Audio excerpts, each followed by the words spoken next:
Yeah, she hasn't been able to join yet, but we do have Susan, Rachel, yourself, Russ, and Keith. Okay. I think I'll wait another minute or two just to see if Michelle is going to join us. Yeah, I hadn't heard otherwise from her. Yeah, I talked to her yesterday at the community practice meeting, and I think she thought she was going to be here, so. Hi, Rebecca and Amy, welcome. Hi, thank you, Rachel. Good to hear your voice. Good morning, everyone.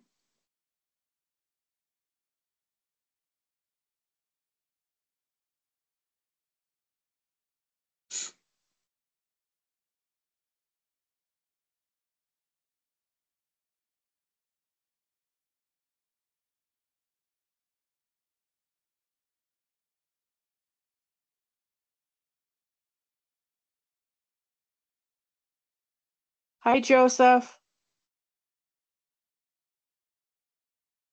Can you guys hear me okay?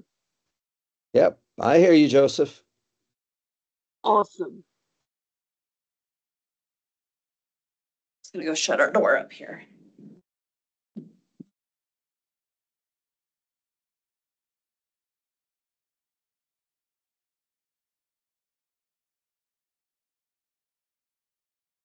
Who do we have here?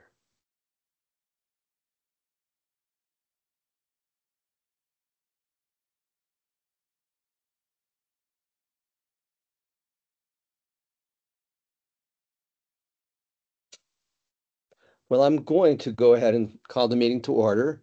And on my clock, it says 11:02. And I would like to welcome you all to today's meeting of the Commission on Inclusion and Adaptive Living. I'm Russ Rand. The Commission serves the disabled community of Flagstaff by working to expand educational and employment opportunities, by improving access to housing, public buildings, and transportation, by increasing participation in recreational, social, and cultural activities, and by expanding and strengthening rehabilitative programs and facilities. Stacy, if you would, please take the roll. Chair Randall? I'm here. Vice Chair Simaconda? I'm here. Commissioner Becker? Present. Commissioner Dorman? Commissioner Eisenberg? Here. Excellent. Commissioner Purrington? Present. Commissioner Smith? Thank you, We do have a Stacy. quorum. Thank you. All commissioners should have their microphones on mute to keep background noise out of the chat room. The chair of the meeting will do his best to ensure everyone has an opportunity to speak if they would like. Commissioners should use the chat function to inform the chair they would like to make a statement, and the chair will announce the commissioners speak in the order in which they appear. Any members of the public here today who would like to participate and join our meeting? I don't know if I count as that. I was invited, but I don't know if I count as a member of the public. Chair, I don't believe that we've got anybody here. Nobody has requested to speak as a member of the public. We do have quite a few people joining us today, but they are for items later on the agenda. Excellent. Thank you, Stacy. Okay, since we have no members of the public here, I'm not going to read that statement. And we are ready to move on to our first action discussion item. And that has to do with therapeutic recreation working group updates, discussion about therapeutic recreation in Flagstaff.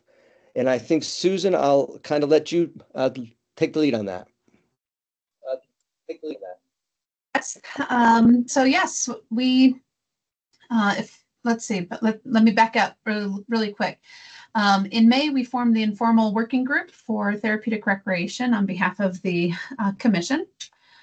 We met several times and identified some recommendations to the city as well as the Parks, Recreation, Open Spaces, and Events departments, the pros, to begin the steps of creating therapeutic recreation opportunities for the disabled community of Flagstaff. So based on those meetings, we created a list of recommendations, which we presented 2 months ago, I want to say, in the June meeting. And the charge at that time was to go back, look at those items and make more specific requests.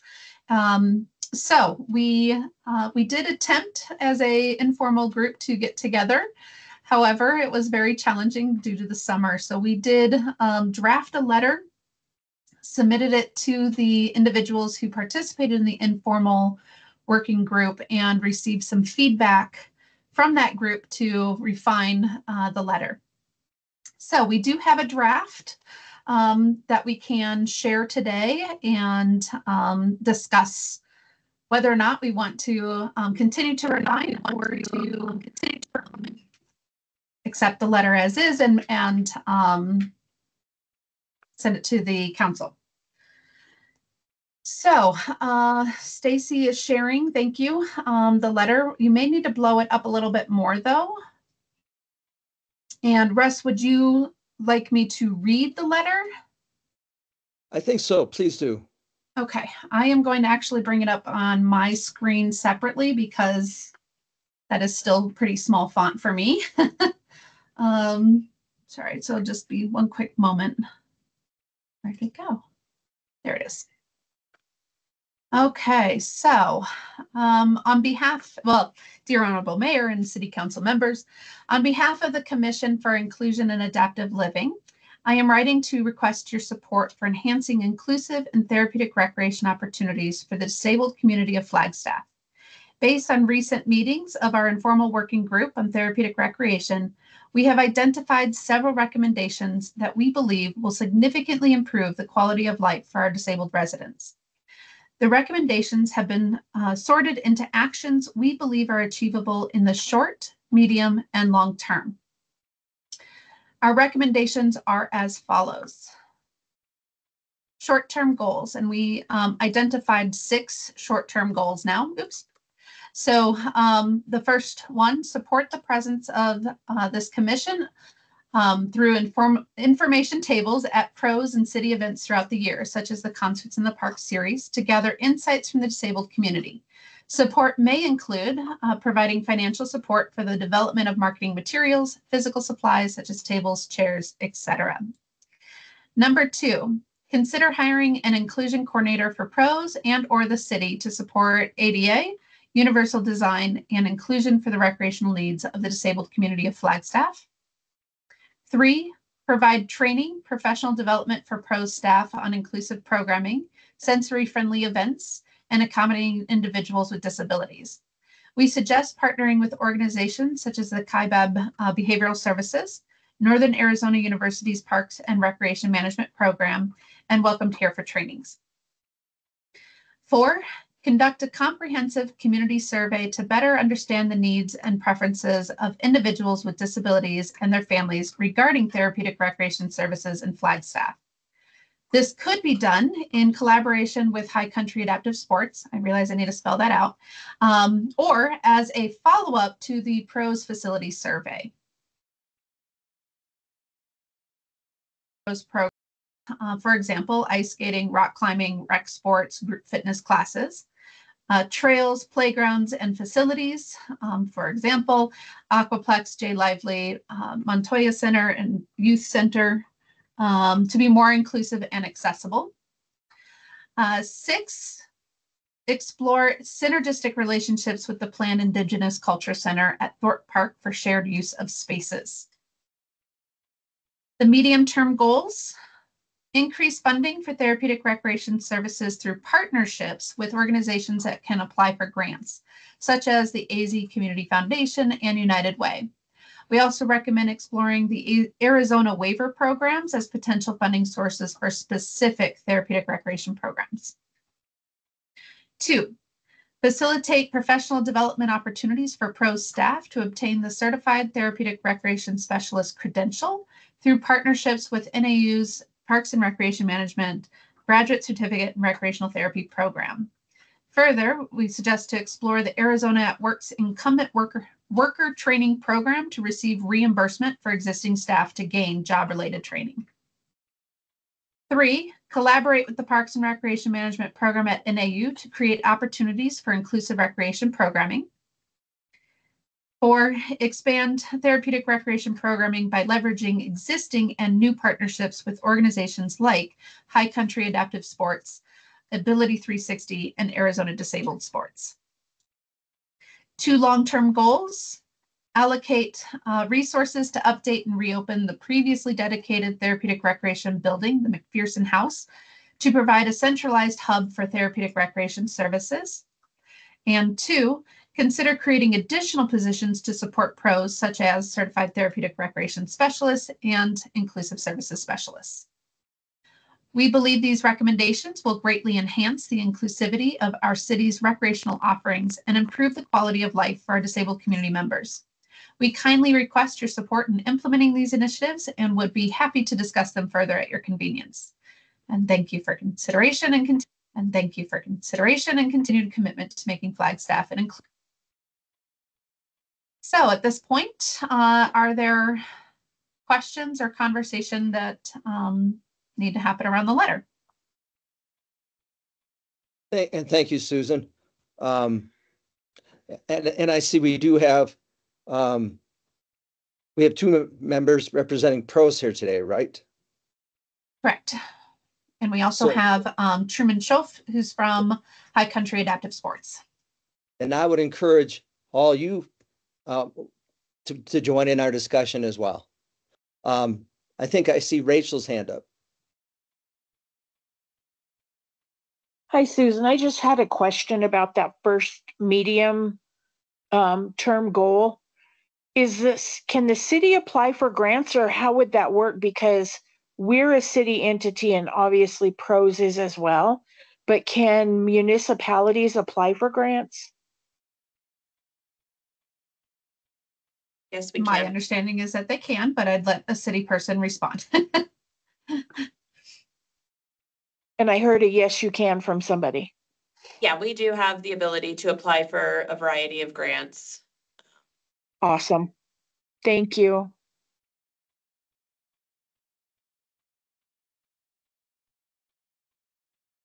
Other questions and comments?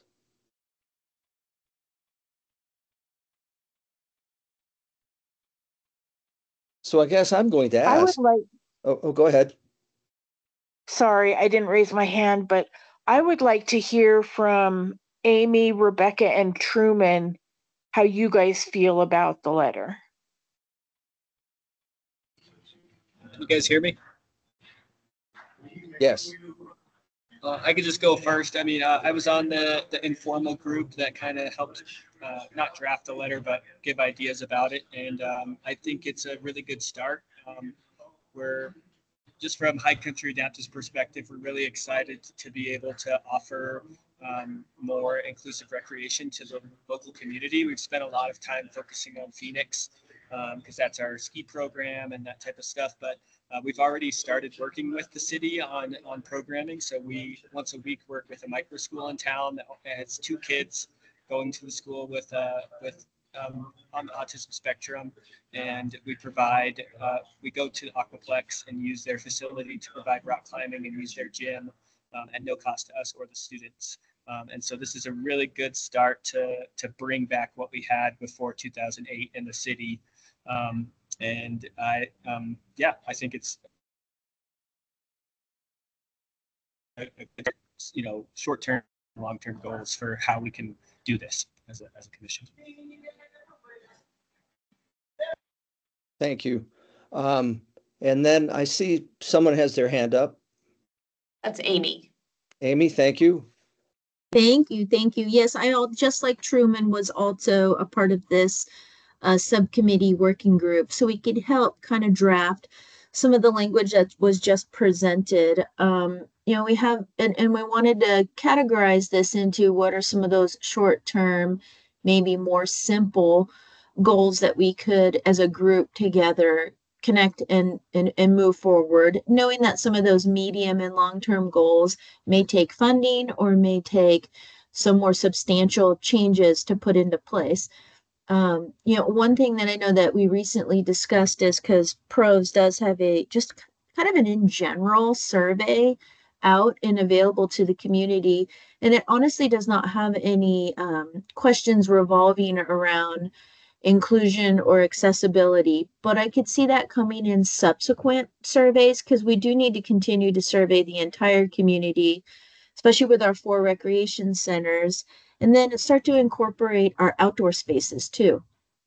The most recent one that I know this commission is aware of is with the renovations in the grant that occurred at Buffalo Park and in making that outdoor space for everyone. And so we want to continue focusing on some of those medium and long-term goals in our outdoor spaces, but also how can we do this with our indoor spaces and or through programming.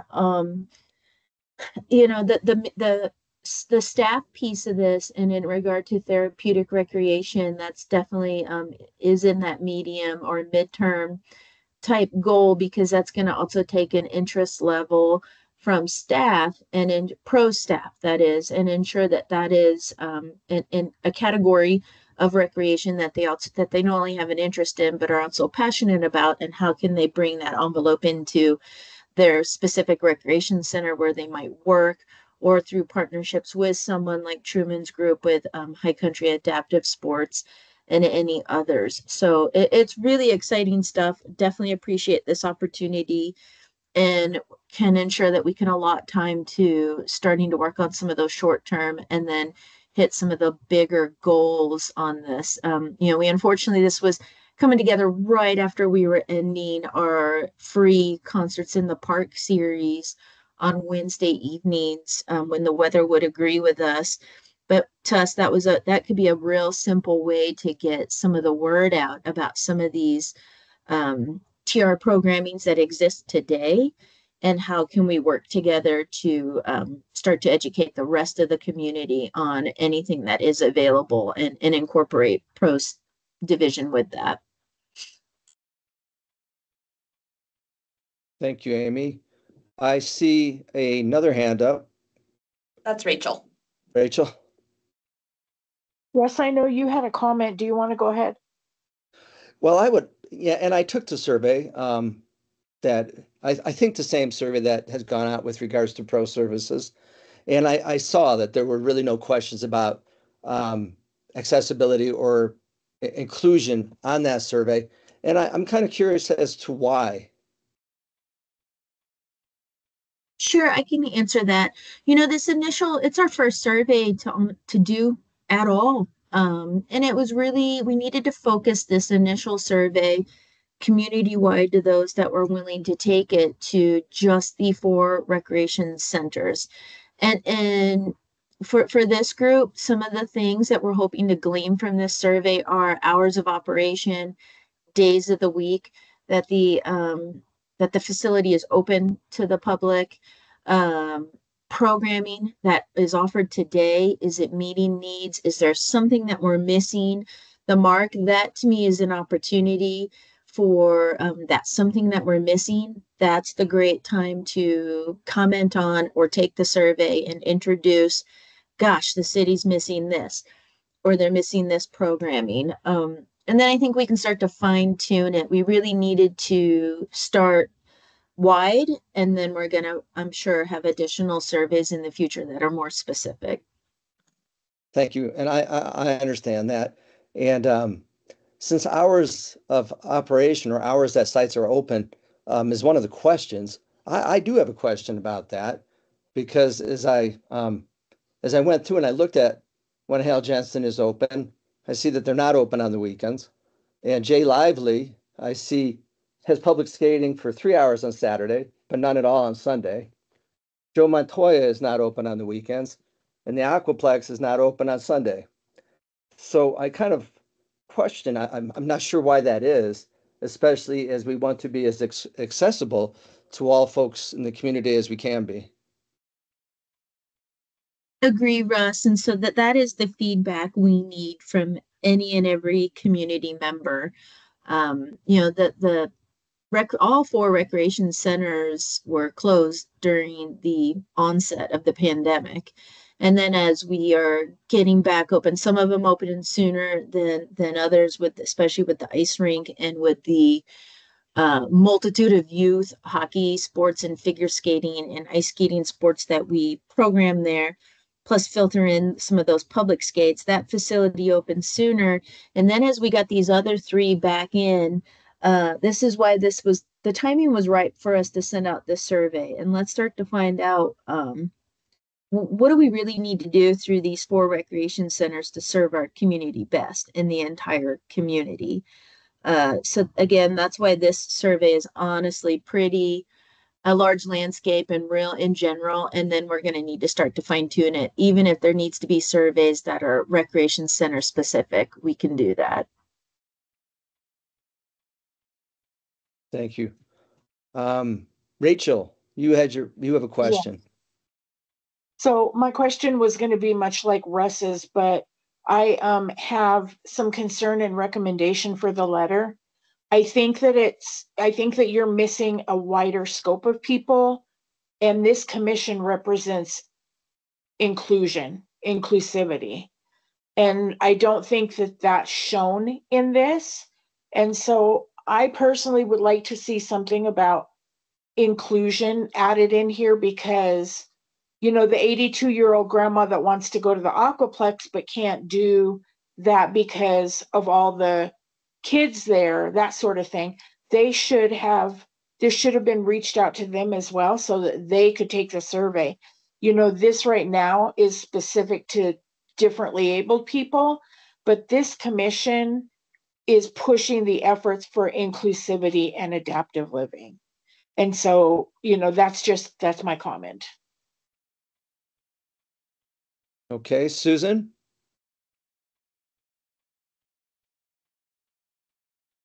All right, let Truman go first, and then I'll follow up. So Truman? Thanks. I just wanted to offer, when it comes to the survey, we had an OT capstone student, an occupational therapy student this year, create quite a successful adaptive survey.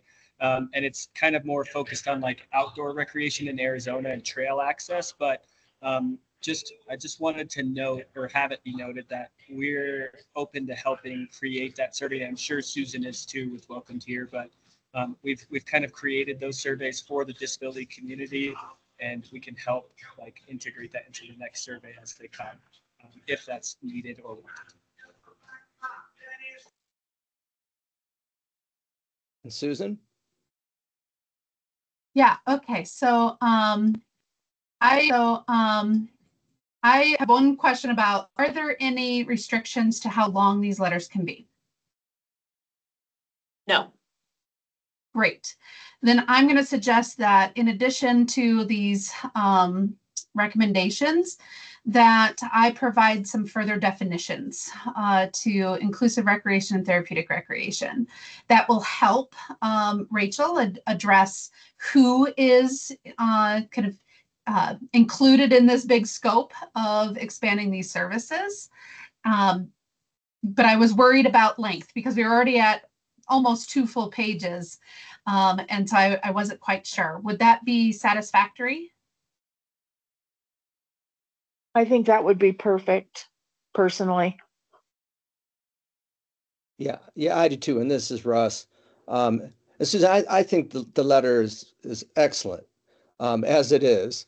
But then, as I just heard about trail access as well, there's nothing in here about increasing accessibility with regards to our foots, and I'm not sure why that wasn't included here. It actually is included under, short term number 5. We do mention trails. Okay. But not a separate item specifically addressing trails. Well, for me, I might like to see foots actually identified in there. And really that's because when Martin and Jamie and I worked on that grant that did improve accessibility at Buffalo Park, there was a lot of discussion about what could be done to make our specifically our foot system more accessible. So I see a hand up. Amy. Hi, Russ. It's Amy Hagan. And yes, we were in all of those conversations together with Martin. Right. And if I'm not mistaken, out of the 59.5 miles of the existing foot system today. There are a few locations that would not meet that accessibility slope and or cross slope. I think a measure that could be taken there is identifying those areas on the overall foots map that are not accessible. Because I don't see another way to make the existing trail system more accessible when there are slopes that just simply cannot be changed. And again, I think I want to say 85 to 90% of the existing foots today would be deemed accessible. So Amy, and like I know we were in that discussion together along with Caitlin, and Caitlin and I we went over all those trails, and I know she created a list of places, and she actually put them in a PowerPoint. Do you remember? Yes, and I believe both Martin and I should still have that document. And then so I'm assuming that some of those trails have already been worked on to make them more accessible. So again, the ones with a severe slope that are going to be greater than that 5% within XYZ amount of feet, there's nothing that can be done at this time to adjust that slope. And that is why I'm more focused on, is there a way to note on the existing map and trail system the routes and the segments, the pieces that are accessible? Or is it the opposite and you note the segments that are not? None of the commuter all 100% of the commuter segments or that are meant to be commuter segments versus some of the more recreational pieces. One that comes to mind is one that's in Coconino Estates that connects to Anasazi Ridge along the Karen Cooper Trail, where there's a steep slope, a steep incline or decline, depending on which way you're going. But yet there's the 180 trail that would not have that slope. That'll still get you from point A to B. So I'm wondering if it's more of some type of notification or otherwise when it comes to the existing trail system. Right. And I see Martin is scheduled to attend our next CIAM meeting. So I think we can ask those questions from Martin at that time. I think so. And then Martin and I do have all of the washout locations noted. There's about 2,200 of them throughout that under 60-mile version, because guess where trails tend to be developed in drainage locations. So it's also coming up with a game plan to constructively maintain those washout locations in the best possible way. Right. And I know this is going to be a discussion forever because the trails themselves are changing because of the climate and because of weather and all that kind of stuff, right? So, but thanks, Amy. I appreciate you're working on that and kind of remembering. And if you could, see if you do have that PowerPoint, because I think Caitlin kind of spelled out which parts of the trail were more accessible than others. Absolutely, will do. Yes, Thank you. yes. Jamie thinks that he may have the PowerPoint presentation as well. Oh, excellent. Jamie, I didn't know you were here. Thanks for that too. And Russ, Truman's got his hand up again. Truman? I also just dropped it in the chat, but High Country, in partnership with Grand Canyon National Park, we have a HETAP, a trail assessment device. And I think, it's kind of it would be a long process, but I'd be interested in working with the city to put some new information on the trails that talks about that slope and camber and that cross. And it gives really good subjective information on what the trail rating is and what someone can do on the trail. And so that might be an opportunity at some point to reassess maybe just the spots that we know are difficult and not accessible, so that we can put really good information on the trail. I put a link to the device in the chat if you guys want to look at it. You can even see what the trail assessment tool has, or what it shows when you put it on the trail. And yeah, Amy, that would be a great internship opportunity total with the city. We've got the device already, so I think that could be something to help us show the community what is on these trails in a very objectively, I guess, not subjective. Excellent. Thank you for that, Truman. And Truman, I would love to be involved with that, actually, because I did, 4 or 5 years ago with Caitlin Verbuth, who is a woman who uses a wheelchair. And literally, I think we went over 56 miles of the foot system. But I would love to be involved with that. I see a hand up. Susan. Susan. Sorry, trying to find the mute.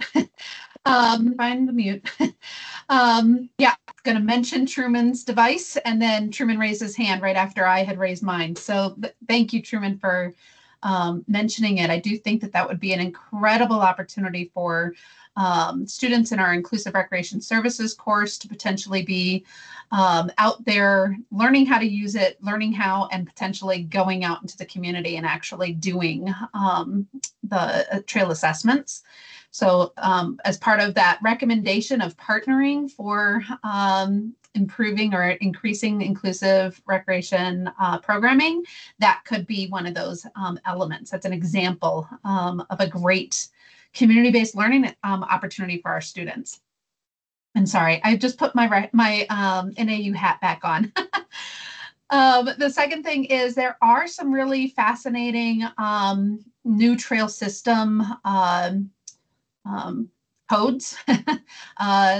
There's one that is based off of the spoon theory. And so it is basically an indicator of how much energy you will need to expend on a specific trail compared to just focusing on ADA or that accessibility of the trail.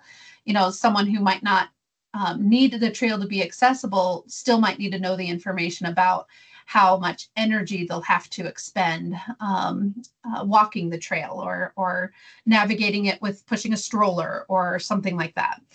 So I do think coming up with an additional trail identification system that goes beyond just accessibility would be really helpful. Would that make another recommendation item, or is that something that pros you're just automatically thinking about? Susan, I think that's another great potential opportunity. We hear that quite a bit when we have maybe a loop or a circular opportunity along the trail system, because there does need to be that pause, catch your breath, wait feature or amenity associated with this, because we can't just assume that, hey, here's a 2-mile loop, everybody go do it kind of thing. So I'd love to combine that along with the information from Truman and see what we could put together. And we do frequently have, whether if it's volunteer or even internship requests, and this is an ideal project if we could make this happen. Excellent. And I see someone else has their hand up. Rachel? Susan, I just want to say, I think that idea of the expending energy is absolutely perfect for inclusivity. I love that. I do too.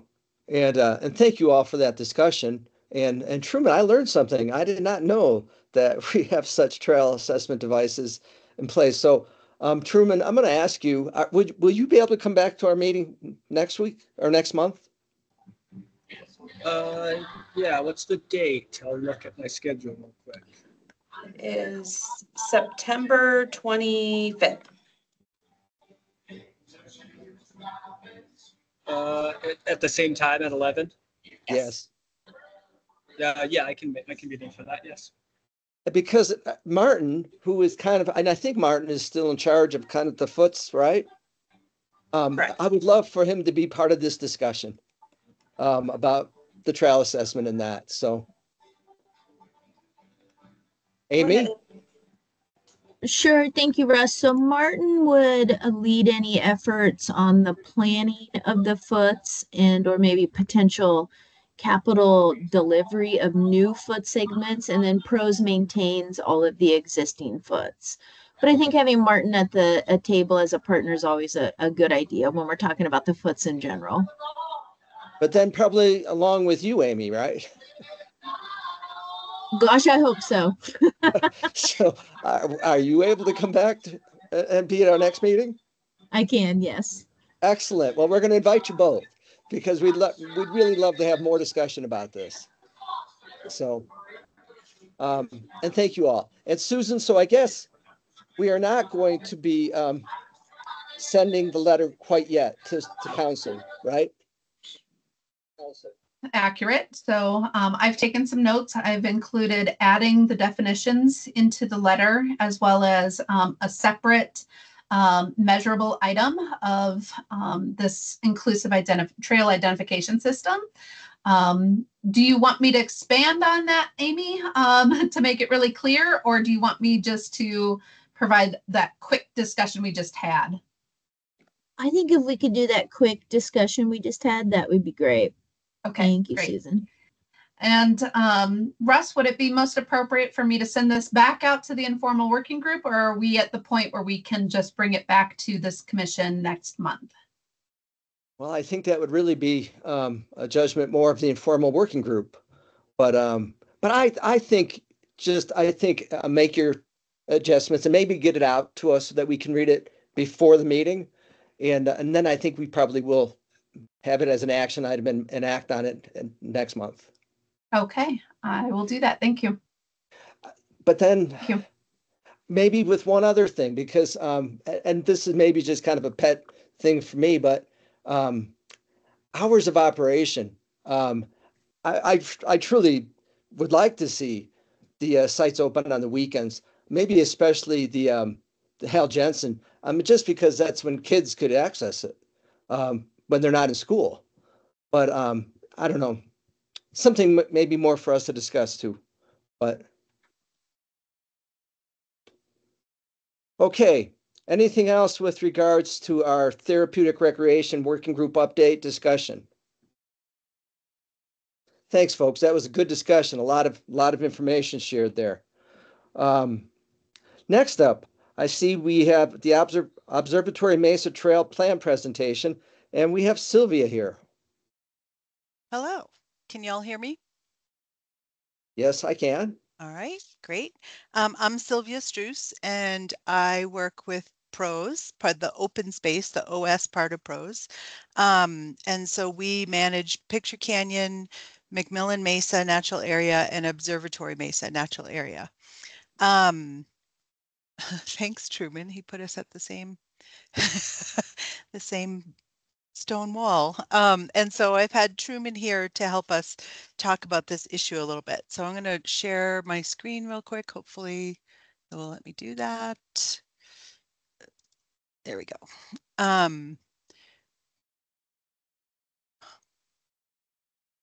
Joe. Okay. Everyone can see that? Yes, I can. Okay. So for the last several years, we've been working on a trail plan, and the discussion that you were just having fits in very nicely with this because we've added some adaptive cycling trails. So we've been working on a trail plan for Observatory Mesa Natural Area.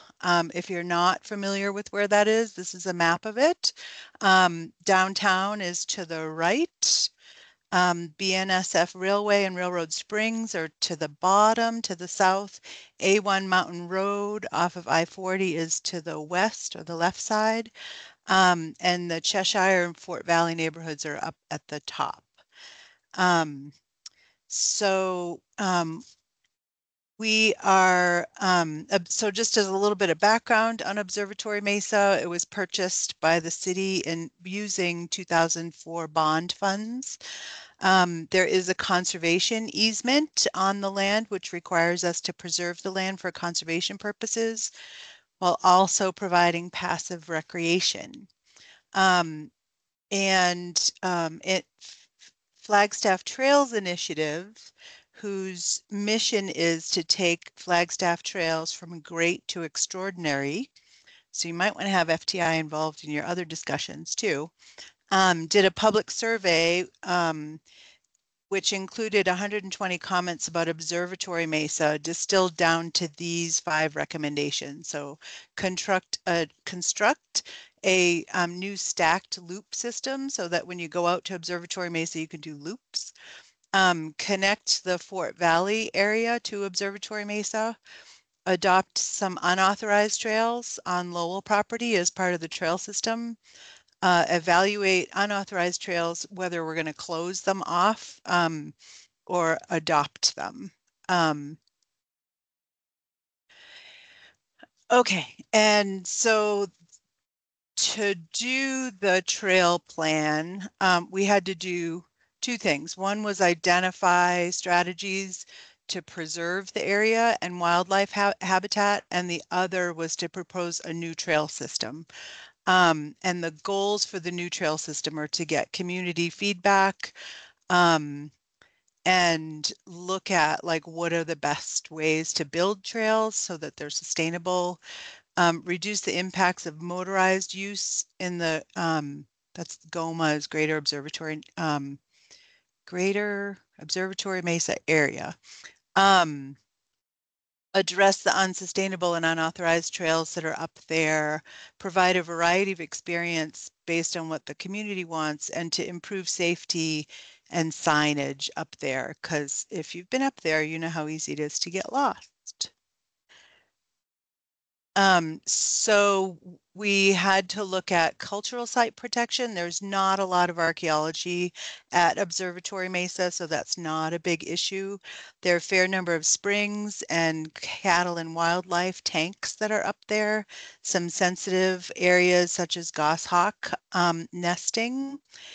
And there are wildlife corridors where especially elk and pronghorn go through that area. So we have consulted with Arizona Game and Fish, and they asked that any trails that we make or adopt are at least 500 feet from those wildlife areas.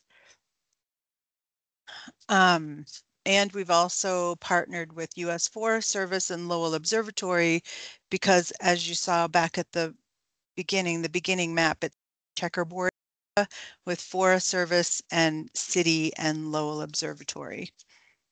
We've also been talking with the Flagstaff Fire Department to mitigate fire conditions as much as we can. So now we have 20 to 30,000 users every year up on Observatory Mesa. And they're hiking, bicycling, horseback riding, cross-country skiing, and snowshoeing in the winter. There's only 5.8 miles of formal trail now, and only a couple of areas where you can access Observatory Mesa. And there's lots of unmanaged trails that are up there, user-created trails. So this is what the trails look like right now. The red is our roads. The yellow lines are foots trails. So those are the formal trails that are up at Observatory Mesa. The brown line, can you see my mouse? I put it here. This brown line up here is the part of the Flagstaff Loop Trail, also known as the Observatory Mesa Trail. And the green, all the green lines in here are unauthorized trails.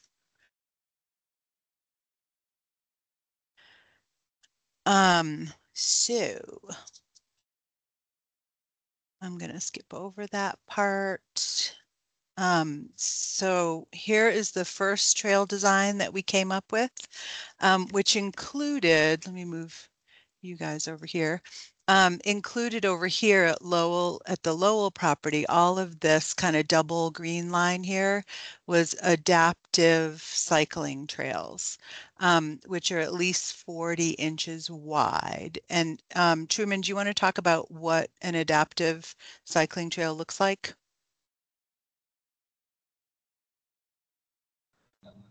Yeah, so basically like the differences when it comes to an adaptive mountain biking trail versus a upright mountain biking trail is the width and the camber of the trail. So there just needs to be especially when the trail is off camber and really steep, there needs to be a wider trail.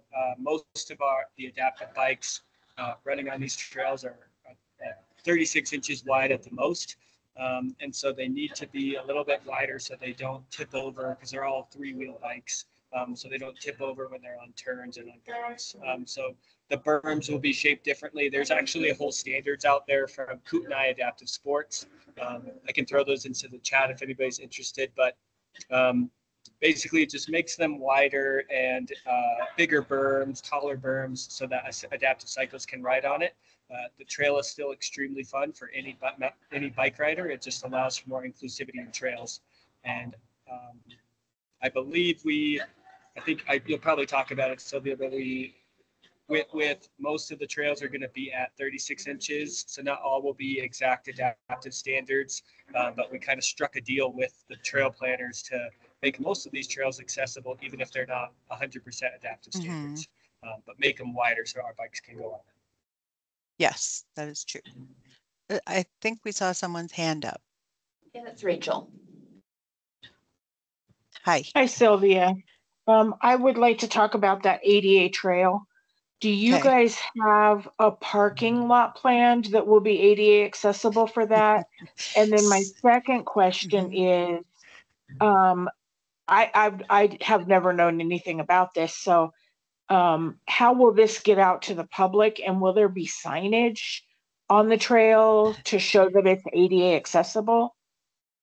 Yes, so I can answer all those questions if I remember them. So this is the first version of the plan. We're now on the third version of the plan, and so let me actually skip to the third version if I can. My computer will let me. Hello. My computer won't let me go anywhere. Okay, there we are. So this is actually the third version of the trail plan. So what happened was that Lowell Observatory, kind of in the middle of this process, started doing their strategic planning process. And so they wanted to kind of have us take their section off of this map because they couldn't make any promises about what they were going to do. But it is my understanding that they are fairly committed to having these ADA trails there and a parking area behind their new. So there is an area right now that is accessible for the public, kind of near their new building that's up there. And sorry, what were your other questions, Rachel? See, I knew I was going to remember them. The other question is, what type of signage is there and will there be? Yes, there definitely will be signage. That is a part of this trail plan for sure. Okay, thank you so much. Yep. So because we weren't dealing with the Lowell part anymore, you can see on here the turquoise sections of trail are the adaptive mountain biking trails, which will be at least 40 inches wide. And a lot of these, the red sections are still the Forest Service roads, which are roads. So I'd say they're accessible in their width, but they're not always in great shape. So, yeah, so this is what the final plan looks like here. And we are having, your other question was about how does the public learn about this? And so we started this process back in 2020. So we've had 2 public meetings already, and we're having our 3rd public meeting on September 19th, which is a Thursday, from 5 to 7 p.m. at the downtown public library, the community room. Where people can come and look at the maps, and stations will be set up so that they can ask about different things like adaptive cycling, like why are e-bikes not going to be allowed on some of these trails, like are we going to have any single direction trails? That kind of thing. And like, what about the wildlife? Like, how are we protecting the wildlife and the springs that are up there? And then the plan is to take it to City Council for review and a final plan. Depending on the public comments that we get at the public meeting, it may go back to the Open Spaces Commission first, and then to City Council to review.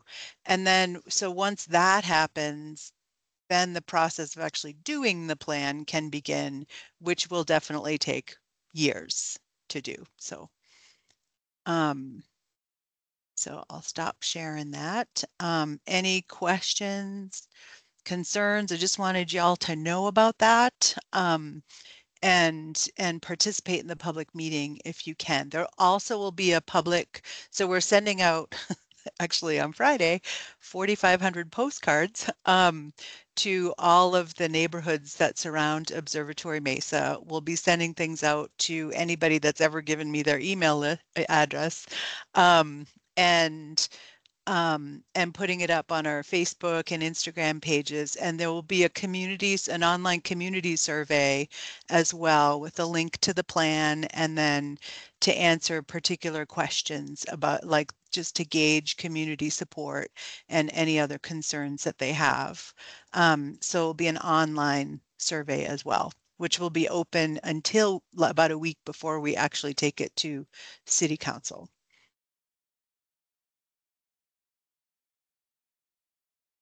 Commissioners, do we have any other questions for Sylvia or Truman? Well, Sylvia and Truman, thank you so much for being here to share your information. As someone who hikes quite frequently up on Observatory Mesa, I'd love to see the expansion of it. It's an awesome thing. And of course, as representatives of the disabled community of Flagstaff, we would like to see as much of the trail be as accessible as possible. Yes. Yeah. So, There will be, I did neglect to mention too, there will be 2 more access points. One will be on Southern Cosnino Road, which is kind of a little south of downtown, but north of the railroad tracks. And then out at McAllister Ranch as well, eventually. Right. Yeah. And I think I heard you say much of the expanded trails will be accessible by e-bike, but some will not be. Yes. So currently all the foots trails that are up there and all the Forest Service roads are e-bikes, are class 1 and class 2 e-bikes are allowed. But Truman, my understanding is that adaptive bikes are allowed on any of the trails, right? Yeah, we fall under I forget the law, but it's like OHPV, or it's like other powered devices, but essentially it's a mobility device for anyone that needs our bikes, and they're all e-assist hand cycles. And so we we have a special permit with the Forest Service, and we are allowed to use our e-bikes in most places where e-bikes are not allowed because it's a mobility device. And that was my next question, actually. So thank you, Truman. And then I know there are parts of the Arizona Trail that you cannot use an e-bike on, right? Probably. Yeah, a lot of those trails, a lot of those sections are single track trails, so it'd be pretty tough. Yeah. But legally, Truman, those accessible bikes, you can use. Okay. Absolutely. Yeah. Yep. And like, we're getting ready in next October. There's a gentleman training to do a rim to rim on an adaptive hand cycle in the Grand Canyon. He's like, wheels aren't even allowed to go in there, but he's able to use an adaptive cycle. And one person's already done it. Quinn Brett has already done rim to rim on her hand cycle. So yeah, they're allowed to be used in a lot of places when they're needed to for mobility. I think that's just awesome. I really do. As somebody who's a little older than most of you folks, we never saw people who use wheelchairs out on trails at all back in the day, right? And now we do. I think it's just an awesome thing. Any other questions from the commissioners? Hey, thanks, Sylvia. Thanks, Truman, for being here and sharing your information with us today. Yeah, thanks for your time. My pleasure. Okay. Next, we are to discuss the Disability Resource Fair, but Sarah's not here. Rachel, or Michelle, could you share information about that? I know that Sarah said that there are a few tables left and they're now reaching out. I have a friend who is a bilateral lower amputee and he is on a hockey team down in Phoenix and they're interested in talking to High Country Adaptive Sports. And so they're going to get a table and they're going to bring up all their hockey equipment and that sort of thing so people can see. In particular, what amputees can do. So I know that there are just a few tables left. And I know that next month we will talk about this, but we are working with Metroplan and Mountain Line, if Lorena is here. We're working with them to do an audit walk downtown that will start at the resource fair and it will go around, I think, Heritage Square and then end back at High Country. But we wanted to do an audit with people with wheelchairs, every type of disability that we can so that we can make recommendations to the council based on that. So that's all the information that I have. And Michelle, and because Sarah did speak about this at our community practice meeting yesterday. Michelle, do you have anything else to add? Yeah, Sarah did tell us that they're almost full. I think they, like Rachel said, they just have a few more spaces left. And they are all set to go. And I know she said there's going to be quite a few vendors there. So yeah, it should be pretty fun-filled and packed. And it's October 5th, right? That's correct. From 10 to 2, I believe. And the location is? At the High Country Conference Center. Right, okay. Well, thanks for updating us on that, folks. Next, we have updates coming from our sidewalk working group. Jamie, Rachel? And Keith is now also back a part of that sidewalk. Keith and I will be doing, I talked to the police chief today and they are making a dedicated liaison for this commission. So that person and I will be working really close. He is really amicable and excited. And Jamie, I would love for you to be part of this, for us to come in and talk to each squad with that PowerPoint that we did. And just talk to them about inclusivity and differently abled people. So he said 15 minutes for each squad and the liaison and I would work on that together. So the informal working group will become a lot more active as soon as we know who that liaison is going to be. And I would be happy to do that, Rachel. That would be awesome. That's great news. Awesome. Thanks, Jamie. You bet. So the report that I have is that we still continue to have sidewalk obstructions with regard to bulk pickup. And we also have trash pickup issues. And two of our latest that have been reported are on Audrey Circle and Holland Avenue, I believe it is. Yes, it is. And so, and these are very clearly obstructions. The one on Holland Circle, there's just bags, like trash bags of what we assume to be bulk pickup strewn all over the sidewalks, so nobody has a clear path of travel. Jamie, can you talk a little bit about the meeting we had on Friday? And then Yes, I will do that, but I'm gonna talk about the Audrey Circle one as well. So on Audrey Circle, there was what appeared to be all kinds of wood that was left for pickup. And so, of course, you can't get around those issues. You can't get around physically with a whole bunch of wood that's on the sidewalk. And on Friday, Rachel and myself and Reggie and his team, we all met to talk about how we could better um, better push this forward so that we can ensure that things are getting done. And so I will continue with my weekly update with regard to the obstructions that we do see.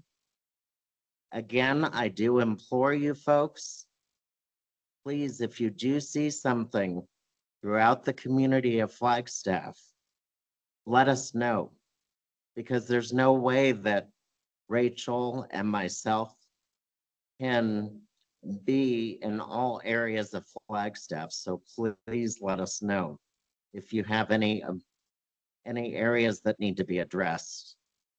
Rachel, do you have anything to add?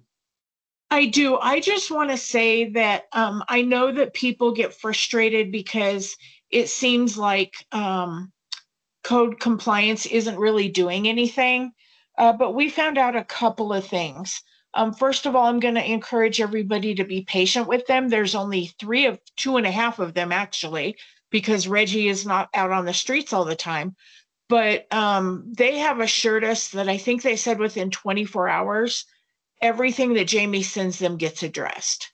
It may not be addressed to the way that we like, but it has been addressed. And sometimes beyond that, there's not a lot that they can do. Hopefully that will change as soon as I have a liaison with the police department, but we have to get some guidance about that. So Jamie and I will be working on that. And then the other, I forgot what the other thing was. I don't know.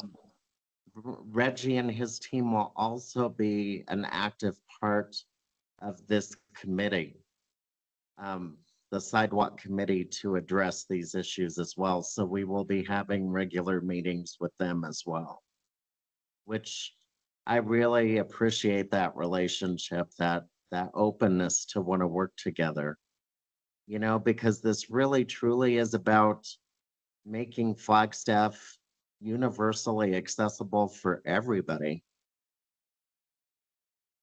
Keith, we And will include you on that next meeting too. Yes, Keith, welcome back. We're glad to have you. Thank you. I'm glad to be back into it. I'm glad to be part of it. I would love to sit down with the police chief just to throw a few things, bounce a few things off his brain. So if we can ever get something like that where I can talk directly with him at some point in time, it'd be great. And then maybe even with the liaison at some point in time, because there's a lot I would really like to say, and you know, I'd like to talk with the police chief so he kind of understands where I'm coming from, and me as a person, as a citizen, first of all, but also as part of the group, you know, where I'm coming from as far as, you know, the issues with sidewalks and parking on it and blocking them, and all kinds of fun things like that. And, you know, I want to give them, you know, I mentioned at our little group meeting, we had our planning meeting, you know, the little girl story and the things that I keep seeing. And I'd like to bring those kind of things up to him first. So he's got an idea of what we may be discussing when we do get with the liaison and working along those lines, you know. The other thing I see a lot, and I'm just bringing this up because I want to bring it up to the police chief as well, is, you know, I had a police officer say, well, they can get around it because there's still 3 feet. Well, the 3 feet was all of a ramp. driveway ramp, and it was pretty steep actually. But it had a nice little jog out that was put in there by the city. I'm assuming when they redid the road, so that a wheelchair could use that jog out and not have to go across the crooked ramp. So I mean, those are just the little tiny things that I want to bring up to the police chief himself, just to give him a heads up as to what we're going to be looking at. Anyway, I'm glad to be part of the team, and hopefully we can get all this working together, because it's a long time in coming, and it's really good to be able to talk with the actual people that would probably be enforcing a lot of the parking stuff.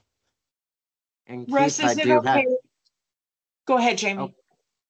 Keith, I do have to say that thank you for sharing those stories as well, because I really do feel that they hit at the heart, which is something that we need.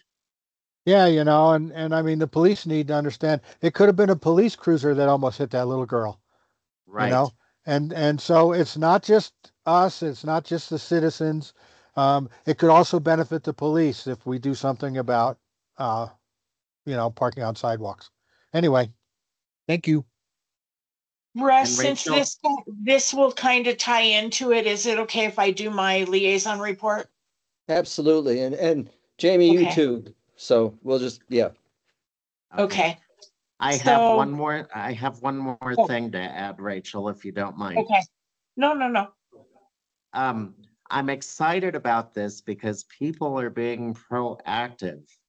Before winter hits, people are starting to get me documentation of areas where they're having issues with snow removal.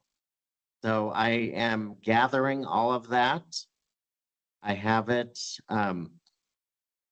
packed safely away, and we'll be sharing that with the commission very soon. But I'm so excited that people are being proactive about the areas of snow removal that they need, instead of, waiting until the last minute. So more exciting news to come, folks, and thank you very much. thanks, Jamie.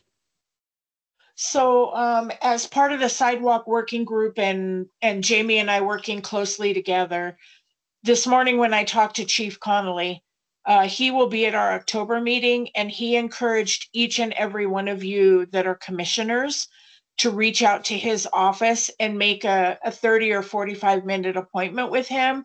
He would like to get to know this commission and the commissioners, so that then, because he said he's got some things in his mind, but he wants to see how that aligns with our values and see how we can best work together. So I'm going to encourage each and every one of you to reach out to his office and make an appointment so you can sit down and just talk to him. Let's see what else. There has been a board called the Cross Disability Board with the police department. And he is going to choose one person from each thing, like Indigenous, he's chosen Rose, who works with the city. Stacy, Yes. who is that? She does. Rose Tohi is our coordinator for Indigenous initiatives. She works very closely with our police department. Yeah, so she is on that board. I will be on that board. And we don't know who else will be on that board, but we're hoping to kick off sometime in 2020, early 2025. So, things are coming, things are changing. And like I said before, in the meantime, I will be working with the liaison that he chooses for help with the sidewalk enforcement, should it come to that there has to be law enforcement involved. And so, yeah, Jamie and I are working really hard, and we promise that we have things down the pipeline that are coming. That's all I have, Russ. Well, thank you, Rachel and Jamie, for the update, and thank you too for your work on this.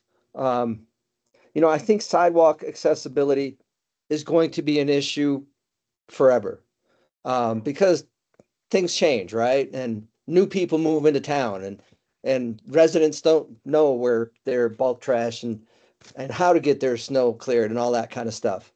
But I appreciate your ongoing work with regards to that. I know it takes a lot of time and effort. And then I guess I would encourage the other members of the commission, when you're out walking your neighborhood and you see a garbage can sitting on a sidewalk, or when you see bulk trash blocking the way on a sidewalk or a parked car, do contact Rachel or Jamie. I just think it's really important. And and I see it a lot, frankly, in my own neighborhood. And Jamie will tell you, I do a lot of reporting, but I appreciate that reporting, Russ. Thank you very much. And question to go out to Michelle. Michelle, have you recognized that that issue you reported was resolved? If Michelle Yes, Eisen, I believe it was. oh, fantastic. I'm glad to hear that. Thank you for letting me know.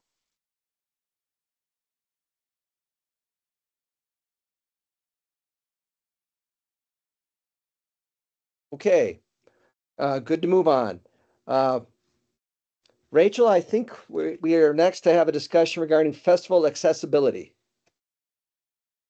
Yes. So I have been working a lot of the festivals this year, Hula Baloo, Pride event, that sort of thing. And one of the things I noticed that I would like this commission to talk about and maybe make some suggestions to city council. A lot of those festivals are inaccessible where the vendors and all the goings on are, simply because if you're in a wheelchair like I am, getting over that grass and getting over the hills that are at Wheeler Park, that sort of thing, just make it really inaccessible for us. And then the other thing, and most concerning to me, is the fact that their bathroom, they do not have disabled bathrooms. They have a porta potty that says disabled access, but you have to go down off the sidewalk into some rocks, and then there's no ramp getting up into the toilet. So you have to figure all that out yourself. Now, Yeah. every time I'm working at one of the events, I do tell them, you need to pull this porta potty forward. It needs to abut the sidewalk. So I'm telling them, but I think that it would be easier if maybe we could recommend that it just go into the permitting process. That's what they have to do with a disabled toilet. Sure. And I see, Susan, you have your hand up. Yes, so I actually bring this up earlier, but as part of our recommendations for inclusive recreation, therapeutic recreation for the city, we could add in an element of creating to encourage inclusive experiences in events, programming, whatever's happening where the city's involved with permits.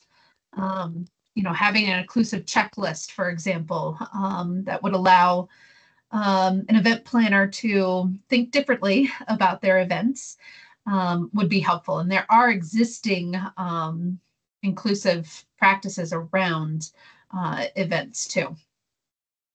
That would be awesome. And Amy, I see you have your hand up. Absolutely. And since it's the pros team that issues those special event permits that are not the city's events that are being put on, but they're being put on, if you will, or produced on city-owned property, any information that this commission could give us, that would be excellent to add that or somehow include that in any requirements, because a part of a special event permit, it also includes especially any of those larger events at Wheeler Park, at the Thorpe Park softball fields. Bushmaster Park is another larger event space. It includes that site plan. So we do want to know if everything is checking all those boxes and meeting all those needs. So any information you may have, that would be incredible to receive. So Amy, one of the things with Thorpe Park ball fields, we were also out at Fort Tight Hill, but I know you guys don't manage that. But you know, they have, when I see the site maps, they have the disabled bathrooms, you know, labeled and everything else. But I think there's no eyes on the ground to actually come out and see those types of things. And I think that would be a perfect thing for the person that Susan is putting into your guys' goals. That would be a perfect person for them. But Sure. those site maps don't really give you a true view of actually what's going on.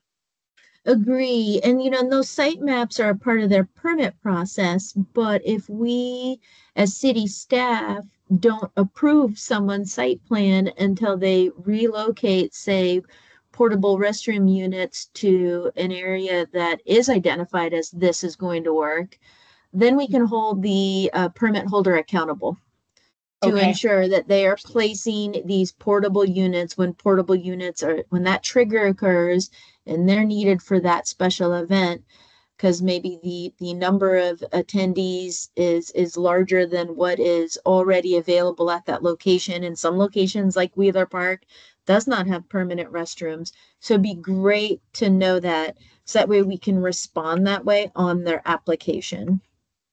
I will send you, I over the course of the summer, I probably have 2 pages of stuff. Perfect. And it's not all disabled. A lot of it is just inclusive. Right. So I will try and condense all that, and I will get that sent to you probably within the next 2 or 3 days. That'd be great. Thank you, Rachel. For sure. And Susan? Yeah, I have specifically for event planners that may be easy to convert into city language that then could be a requirement for anyone applying for an event permit. So Susan, since you meet with Amy in your informal working group, can we ask you to kind of add that into what you might work on? Yeah, we're up to 8 short-term recommendations right now by including this additional one. And so I'm putting it in. I'm going to make note to the informal working group of what some of these changes have been so that they can provide that specific feedback. Okay, and you'll obviously be in contact with Amy through okay. Yeah. Excellent. Good discussion, folks. Rachel, I really had no idea that was a problem. Yeah, I think unless you actually live in a wheelchair, and that's why I encourage anybody that I come in contact with, borrow my wheelchair, take it outside, roam around in it. I'm an amputee, so I always say lift one leg up, try and get around, impediments with just one leg. And so I would encourage anybody to do that. Very good. Okay. Any other questions, commissioners? Okay, let's move on and talk about October is Disability Awareness Month. And are there things that we should be involved with relative to the planning for that? And I think, Rachel, you could probably lead the discussion on that. I know that we're doing the Disability Resource Fair, but Amy, I'm wondering, Stacy, you have your hand up. You do, and I'm happy to wait until your comments are concluded, Rachel. Okay. So we're doing the Disability Resource Fair on October 5th. But Amy, are you guys doing anything at all during the month of October that we could be included in? I do have, Stacy will put it up when my liaison time comes up, but I just quickly created a flyer that I'm hoping that you all like. And, having a table, we could go out there, a couple or one of us commissioners could go out there and just be at a table answering questions. Gosh, I wish that we did have something that pro staff were putting on, but we don't. That tends to be in the months of June and July historically for us with that Concerts in the Park series. Let me think about that, Rachel, and see if there's anything else that I know of going on that would be an excellent opportunity And we can always find an outdoor or an indoor location and see, but that just might restrict the amount of people that we contact when it's not a previously determined event where we think we might have a larger group of people coming. Okay.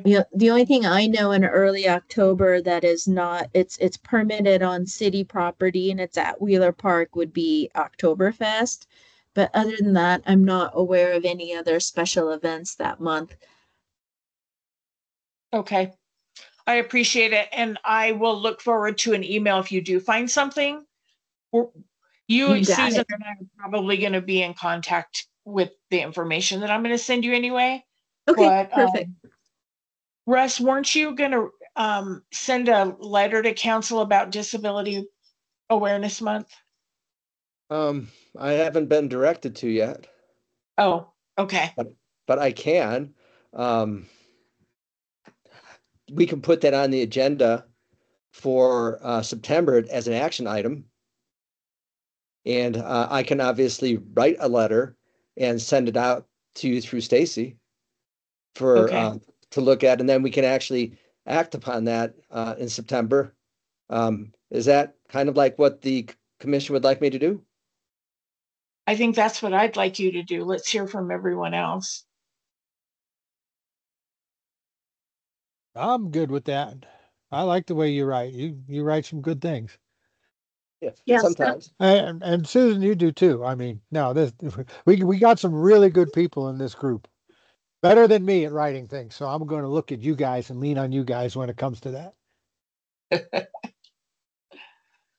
I would love for Russ to write the letter. Thank you, Susan. that sounds good to me also. Thank you. Thank you. Yes. All right. And really, I'm asking for the city to officially recognize October as Disability Awareness Month.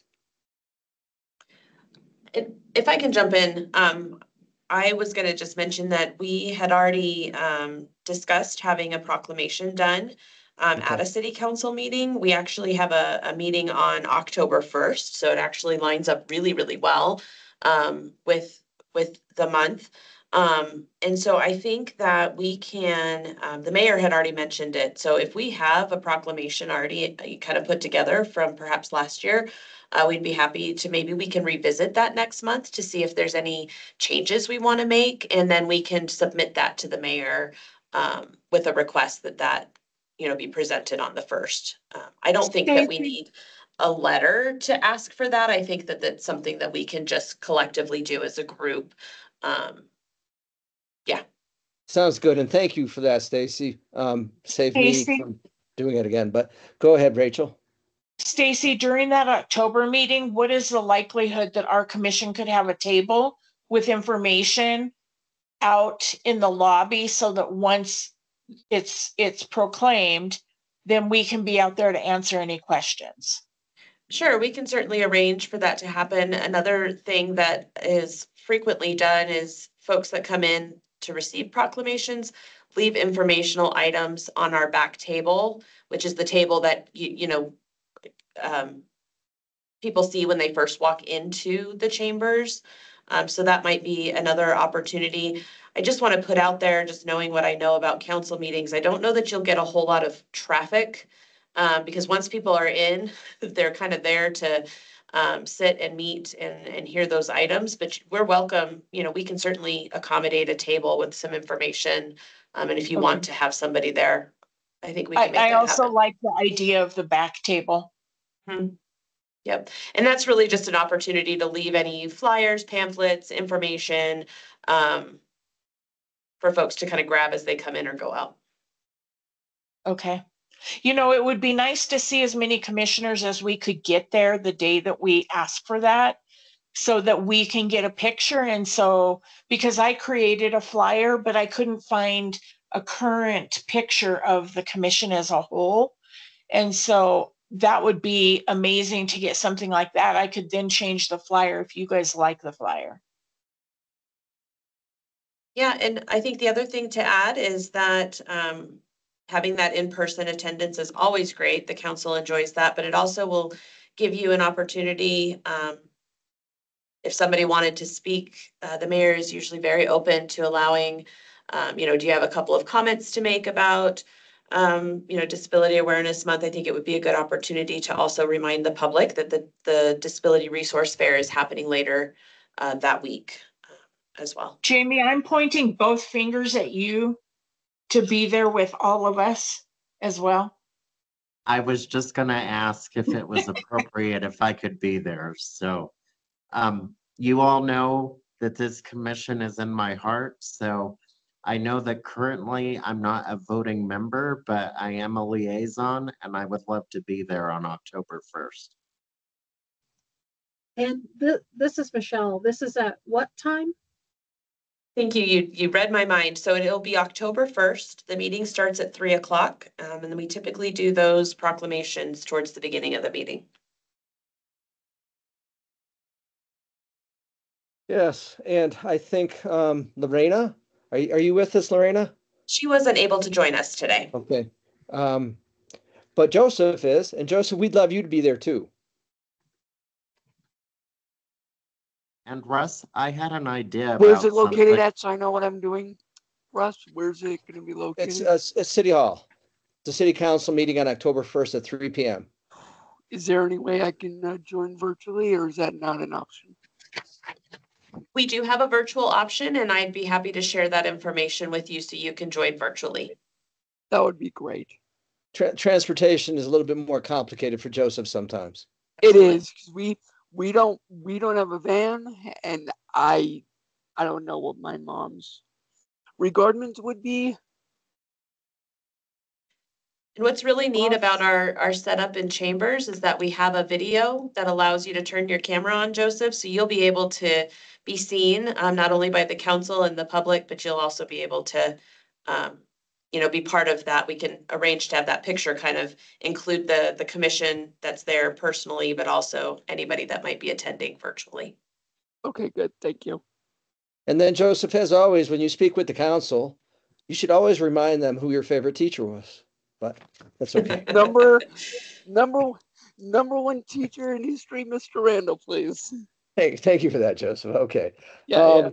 Moving on though. And, one other thing with regards to Disability Awareness Month. And Jamie, you can help me out here too.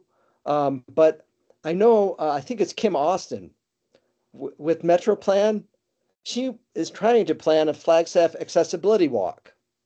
That's the one that I mentioned after the Disability Resource Fair. Okay, so that's kind of an audit walk. Yes. And Russ, go ahead, Jamie. Russ, I had an idea. October is Disability Awareness Month, but I do know that several other months of the year highlight specific disabilities. So specifically the summer months, June, July, August, when they're doing concerts in the park, if we could do research to see how we could somehow be involved with that, I think that'd be a phenomenal idea too. Love it. I think so too.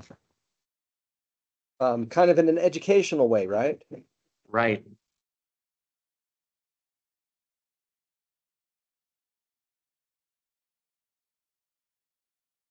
And again, I think that like the concert in the park is all coordinated through pros, right? It is, yes. And it's on our short-term goal list, I believe, to incorporate that partnership so that we can begin to educate the greater public about everything on inclusivity and adaptive living. Excellent. All good information here. Okay. Is the mayor with us today? No, unfortunately, Mayor had a conflicting meeting. She's meeting with the Secretary of Energy today and was not able to attend, but said she'd watch the video. She's meeting with the Secretary of Energy. Excellent. Good for the mayor. I'm sure they have a lot to talk about. So Stacy, I'm going to ask you the question. Now, we're talking about perhaps recommending to the city that they actually look at hiring somebody who maybe is in charge of inclusion, but is there anybody on city staff right now who really is responsible for ensuring that city programs and city sites and city websites and the city hiring are inclusive and accessible? I would say that there isn't one specific person that has that responsibility citywide. I know that these are topics that are discussed throughout divisions in a variety of different ways. And I think it's kind of worked into those work programs as they can.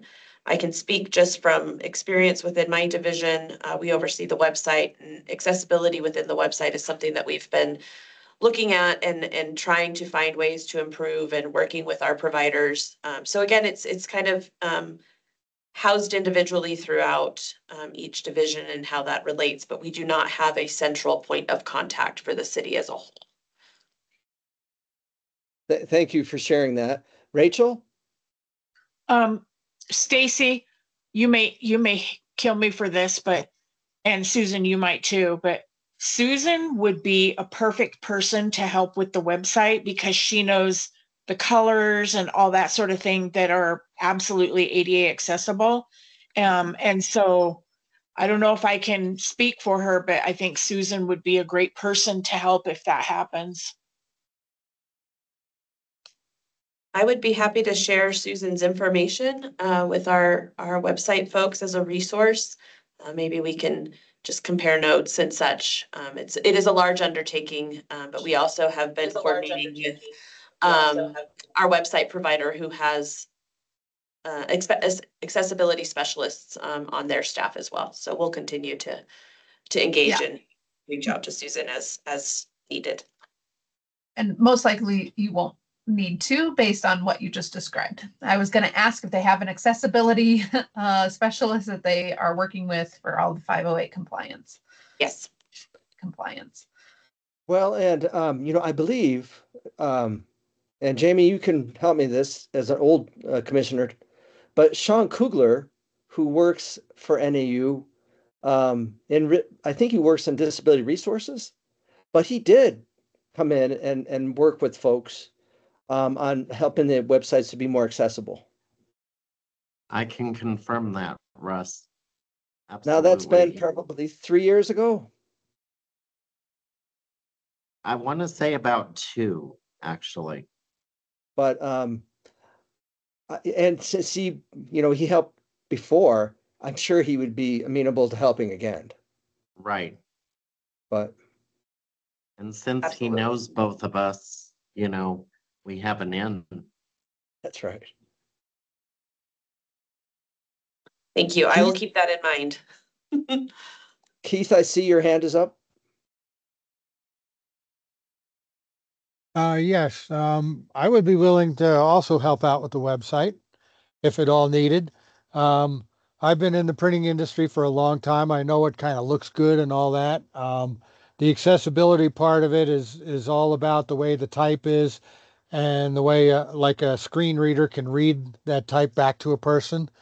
And so I'm sure the city knows all those things, and the city web designer hopefully should know all those things because those are requirements, and they can actually somebody can actually report the city's website for that if they are not accessible in those manners.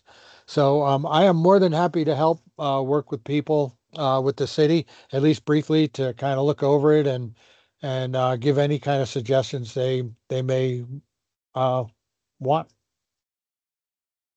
Thank you so much, Keith. And as someone who has used Keith's services with regards to helping my technology, Keith is a very good, gentle instructor. So, and thank you for that, Keith. Okay. You can't hear me laughing, but I was laughing. Yeah. Well, thank you for not laughing out loud, but that's all right. Anything else on that, folks? Okay. And we do not have Lorena here. Do we have real someone? Quick, Russ? I did put into the chat that the city does already have the built-in accessibility tool. So it converts everything on the page to whatever the individual may need. So whether that's changing the font style to the dyslexia font or changing the background to the contrast of night screen. It has all these wonderful features built in, and it is a paid service that clearly the city is invested into. So I would at least like to acknowledge that does exist right now. Right. So so hopefully that is happening, and yeah, all good news. And Susan, thanks for letting us know that. Okay. Do we have anyone here from NAPTA? Nope. Nope. Okay. Well, I can give a bit of a transportation update, and I think you can too, Jamie. But you know, the WAVE committee is still desperately seeking how to accomplish on-demand wheelchair accessible vehicle transportation in the city of Flagstaff. And I think at this time, Lorena might, if she was here, might be asking us to send a letter to the city council with regards to having the city council support the Mobility Planning Council and the WAVE subcommittee in accomplishing that goal. Jamie, am I saying that right? Russ, I think that it may be something that we talked about before you came in during the coordinated mobility. Okay. I think that, Jamie, am I wrong?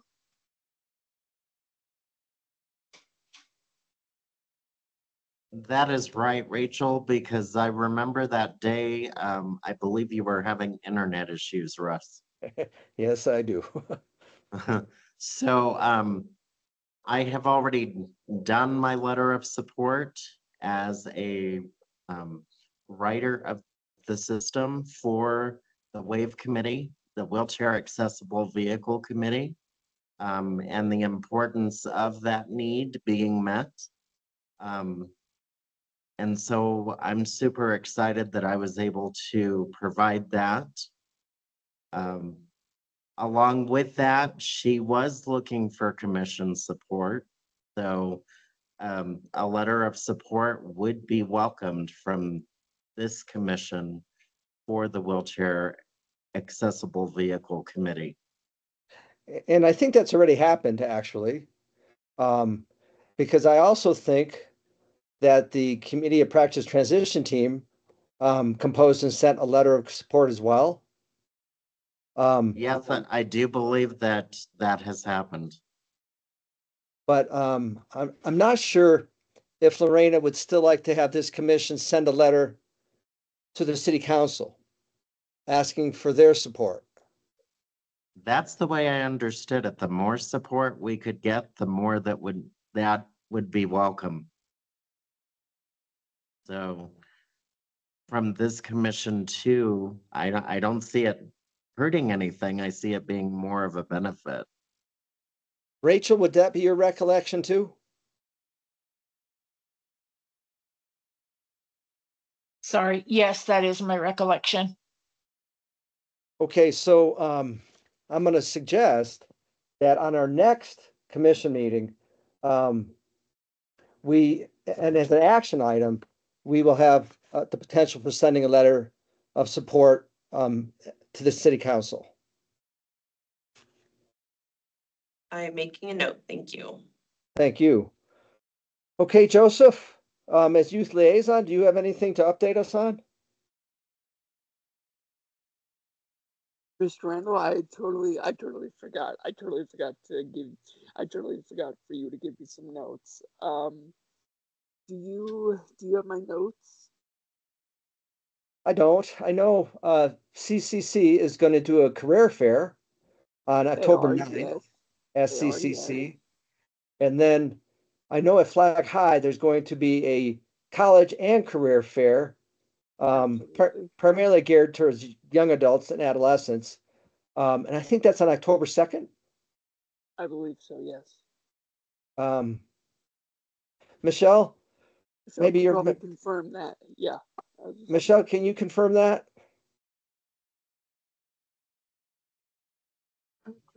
Hey, I'm sorry. I got pulled away for a second. What was it? What was the question?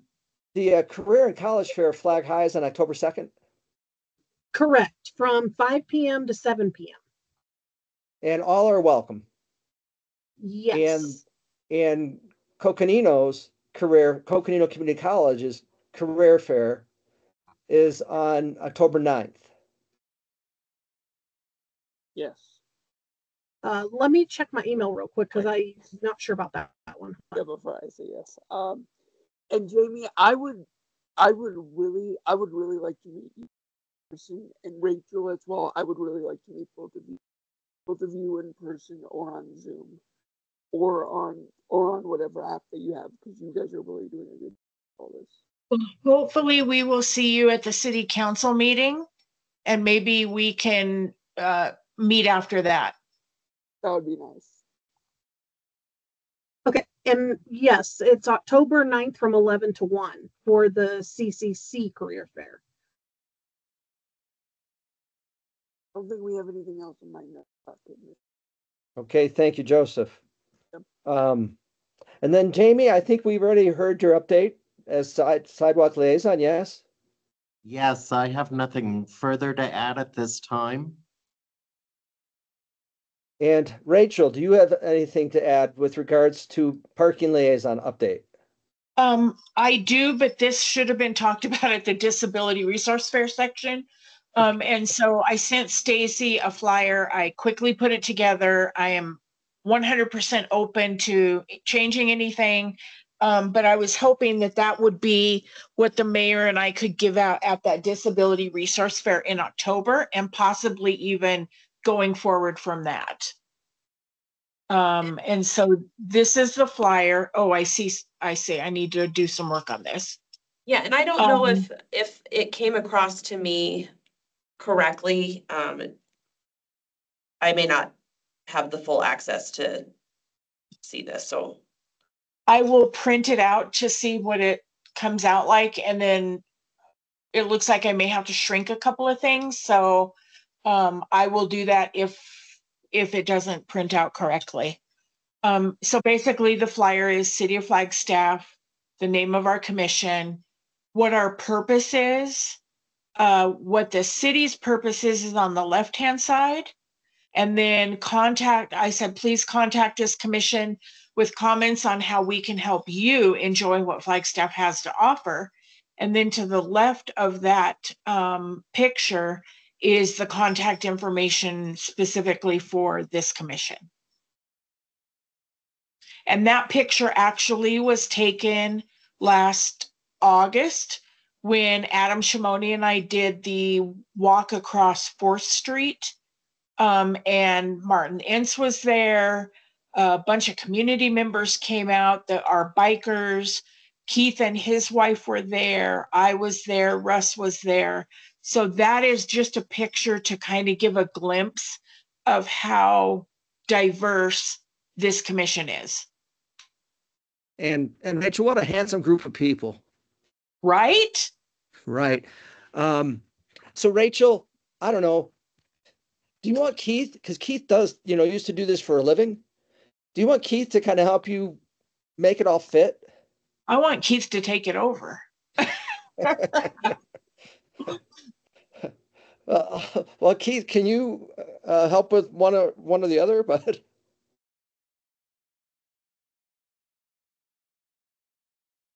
Keith, go ahead. Oh, I'm trying. I'm clicking on all kinds of buttons here. Yeah, I'll be happy to help. What did you create it with, first of all? Adobe. Okay, I don't have any Adobe. Crap. Yeah, but I could maybe sit down with you on your machine and help you do it. Okay. So Let's plan maybe. Go ahead. Let's plan maybe to meet at La Fonda, and I'll bring my my computer. And then we can eat and we can do business. Yeah, it can't be this weekend. The following weekend would be okay, or somewhere around that time. And maybe during next week sometime. But then after that, I'm really busy with the, I'm busy with the fair this weekend, and we'll be really busy with Picking in the Pines the 2 weekend. So, Okay.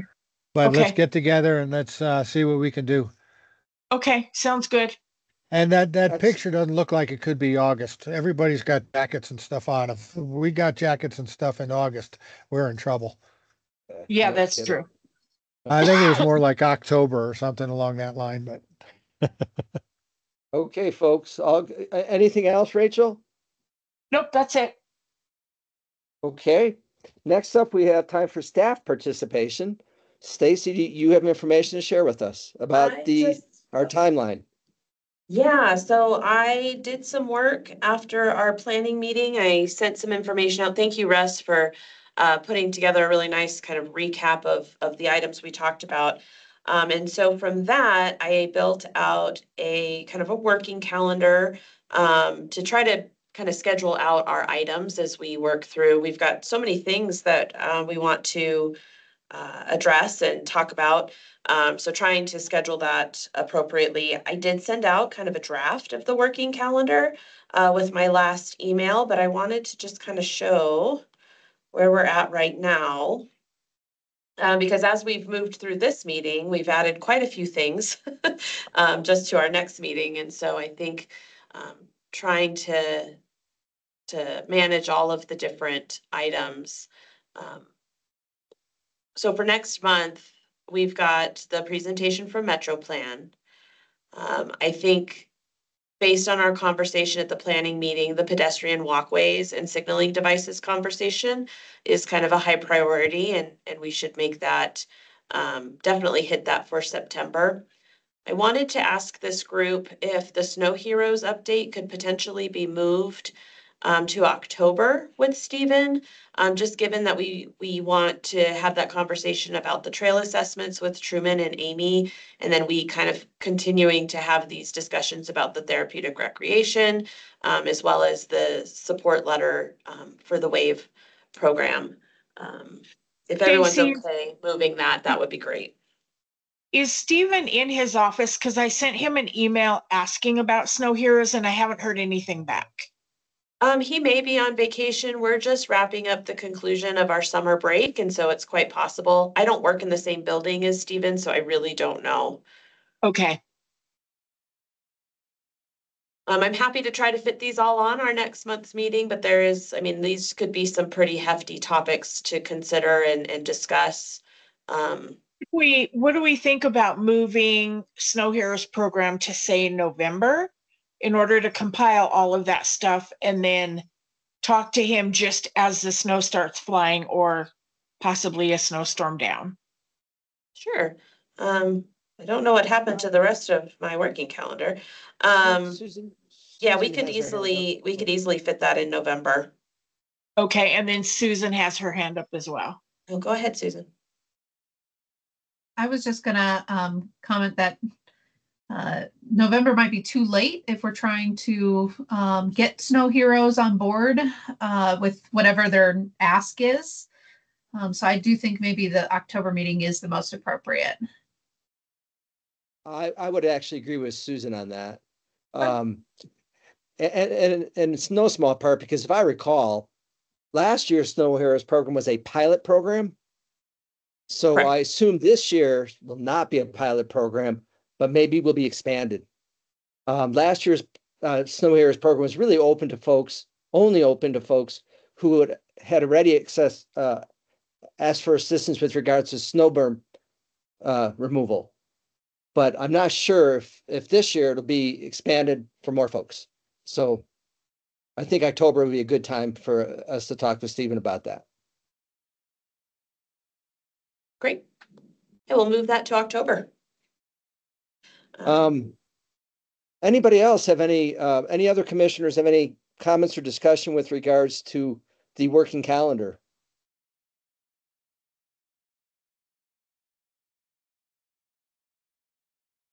Okay, and Stacy, thank you for working on that and putting that together.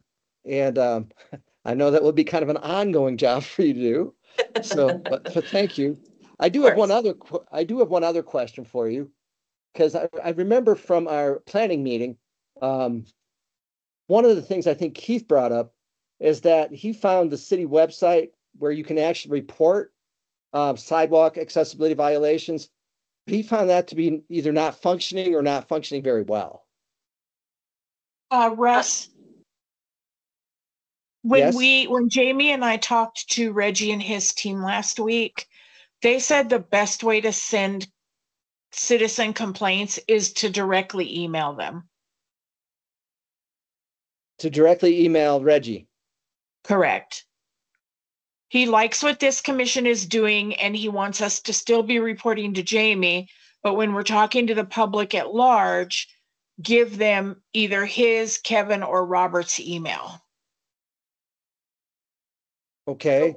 One of the things I'll follow up with him on is perhaps we need to make some adjustments to the website then. If that's their preferred method of reporting, maybe we need to change that messaging. I'll check in with him. I'll follow up again. And I appreciate that. Keith? Yeah, I'd be, again, willing to help with the website part of it.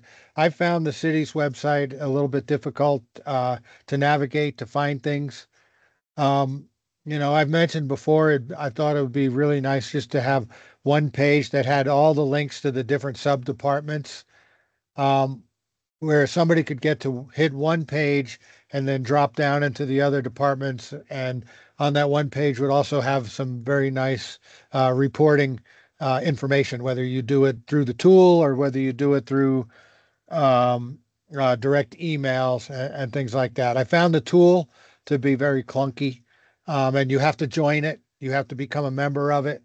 And I thought that a lot of people are going to drop out at the very first step on that and probably won't use it. So I like the email thing. I like that idea. So I'm willing to help go over the stuff and sit down with somebody and give suggestions. I'm not going to give demands, but I've gone through the city website a whole lot and I find it relatively clunky, especially if you need to report something, whether it's lights that are out on an intersection or anything else. So anyway, that's all I got. Thank you. Thanks, Keith. Okay. Thanks, Keith. Anything else anybody would like to add to that? Or Stacy, do you have anything else to share with regards to staff participation? No, that's all I had for today. Thank you. Excellent. And then are there any other informational items from any of the commissioners that you would like to share with the commission?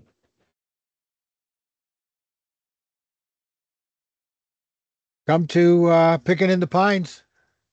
I'd love to hear what other people think about the accessibility out there, because I know there's some places that are hurting, and I'd like other people's opinions and other people to maybe talk to the people who put on Picking in the Pines as what may be done to make things a little bit better. Things are fairly good, but I'd like to see them be very good.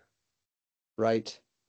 Right. Keith, I will email you or call you after this meeting because I had an idea about going out there this weekend, next weekend. And so I'll call you and we'll talk about it. Okay. Sounds good. We do have quite a few things as agenda items for our next meeting.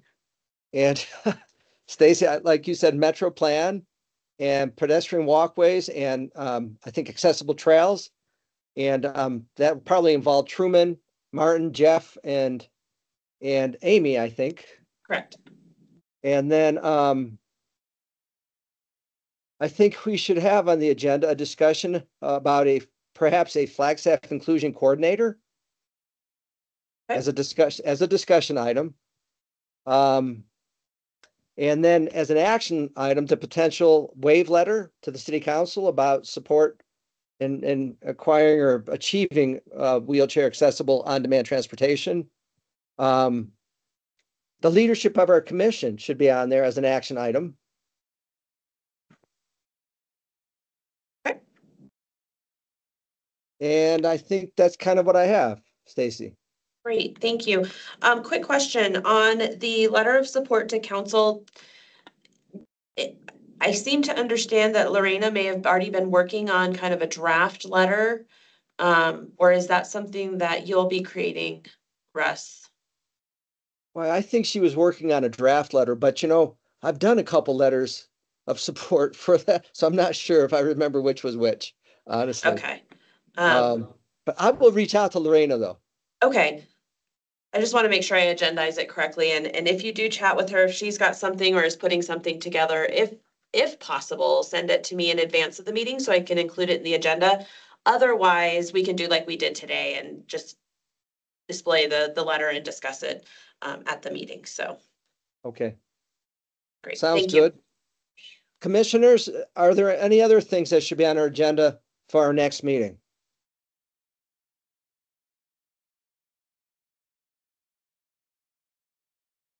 Okay, well, I think that's it.